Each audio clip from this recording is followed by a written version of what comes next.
సీజన్స్కి వెళ్ళే ముందు first asthma కారణం అనేది ఏంటనేది ఉంటుంది. ఇప్పుడు కొంతమందికి ఎలర్జీ ఉంటుంది.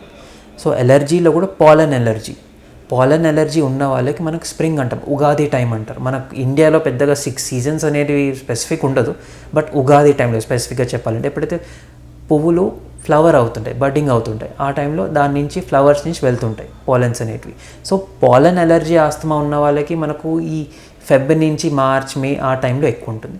యూజువల్గా సమ్మర్స్ అనేది కొంచెం బెటర్ ఉంటుంది ఆస్తమా పేషెంట్స్కి. బట్ సమ్మర్స్లో కూడా కొంతమందికి ఎక్కువ అవుతుంది. ఎవరా క్యాండిడేట్లు అంటే సమ్మర్ ఉన్నది కదా అని చెప్పి డే మొత్తం ఏసీలో కూర్చునే వాళ్ళకి ఆస్తమా అనేది సమ్మర్లో కూడా ఎక్కువ అవుతుంది. యాజ్ సచ్ సమ్మర్లో పెద్దగా ఇష్యూస్ ఉండదు ఆస్తమా ఉన్న వాళ్ళకి.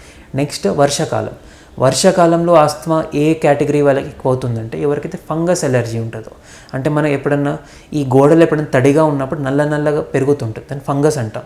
So moulds, medical term is mould. ఎవరికైతే మోల్డ్ రిలేటెడ్ ఆస్తమా ఉంటుందో వాళ్ళకి ఈ రెయినీస్లో ఎక్కువ అవుతుంది. నెక్స్ట్ ఈ రెయినీలో ఇన్ఫెక్షన్స్ కూడా ఎక్కువ అవుతుంటాయి. ఈ వైరల్ ఇన్ఫెక్షన్స్ ఉండనివ్వండి, బ్యాక్టీరియల్ ఇన్ఫెక్షన్స్ ఉండనివ్వండి, అది చాలా ఎక్కువ అవుతుంది. నెక్స్ట్ వింటర్లో ఎవరికి ఎక్కువ అవుతుంటుంది అంటే యూజువల్గా ఎక్సర్సైజ్ వల్ల వచ్చే ఆస్తమా ఎక్కువ అవుతుంది. ఎందుకంటే ఆల్రెడీ బయట ఎయిర్ అనేది చల్లగా ఉంటుంది, వీళ్ళు వర్కౌట్ చేసి హెవీ బ్రీతింగ్ చేసి ఇంకా ట్రిగర్ అవుతుంది. యాజ్ సచ్ వైరస్ కూడా వింటర్లో ఉంటుంది.